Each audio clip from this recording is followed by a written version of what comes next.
ঠুকে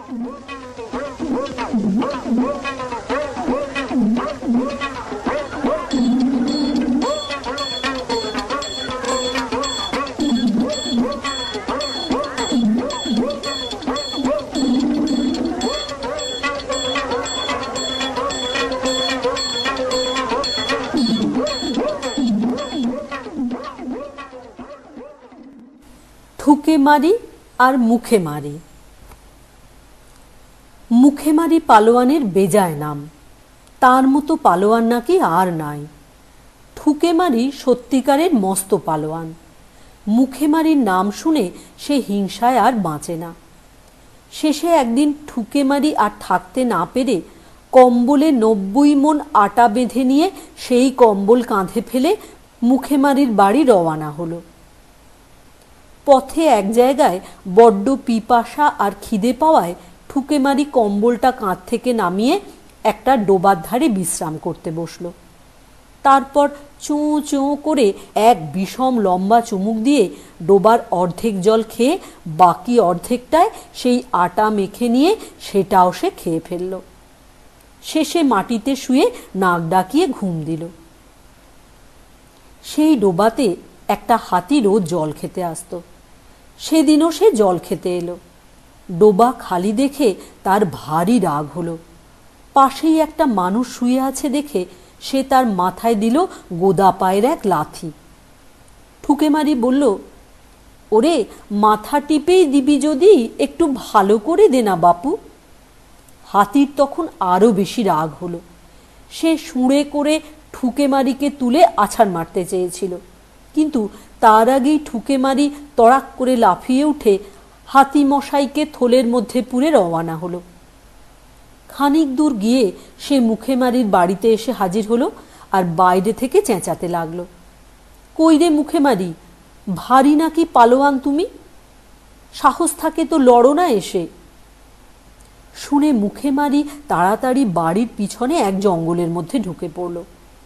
মুখে মারির বউ বলল, কর্তা আজ বাড়ি নেই, কোথায় যেন পাহাড় ঠেলতে গিয়েছেন।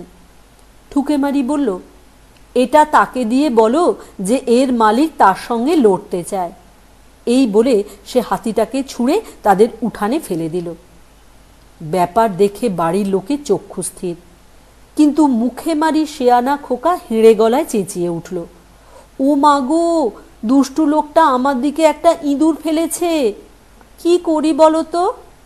ওর মা বলল, কিছু ভয় নেই, তোর বাবা এসে ওকে উচিত শিক্ষা দেবেন, এখন ইঁদুরটাকে ঝাঁট দিয়ে ফেলে দাও।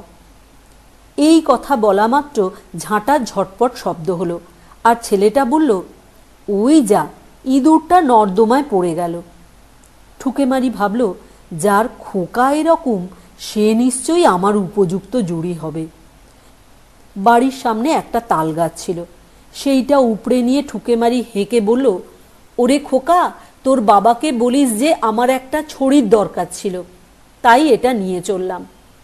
খোকা তৎক্ষণাৎ বলে উঠল, ওমা দেখেছ, ওই দুষ্টু লোকটা বাবার খড়কে কাঠি নিয়ে পালিয়ে গেল। খড়কে কাঠি শুনে ঠুকে মারির চোখ দুটো আলুর মতো বড় হয়ে উঠল। সে ভাবল, দরকার নেই বাপু ওসব লোকের সঙ্গে ঝগড়া করে। সে তখনই হন হন করে সে গ্রাম ছেড়ে নিজের গ্রামে পালিয়ে গেল। মুখে মারি বাড়িতে এসে ছেলেকে জিজ্ঞাসা করল, কিরে, লোকটা গেল কই? খোকা বলল, সে ওই তাল গাছটা নিয়ে পালিয়ে গেল। তুই তাকে কিছু বললি না? নিয়ে গেল তা আমি তাকে বলবো কি?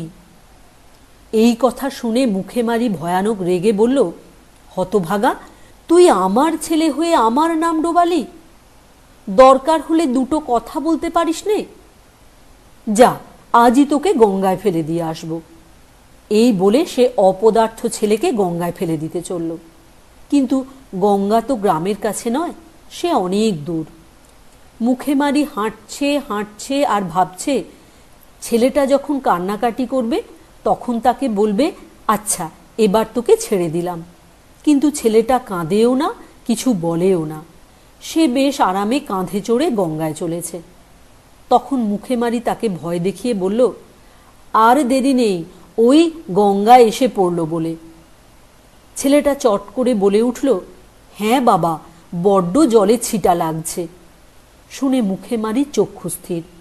সে তখনই ছেলেকে কাঁধ থেকে নামিয়ে বলল, শিগগির বল সত্যি করে, লোকটাকে তুই কিছু বলেছিস কিনা?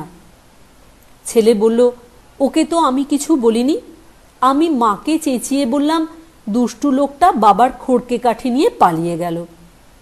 মুখেমারি একগাল হেসে তার পিঠ থাবড়ে বলল, সাবাস ছেলে, বাপকা বেটা।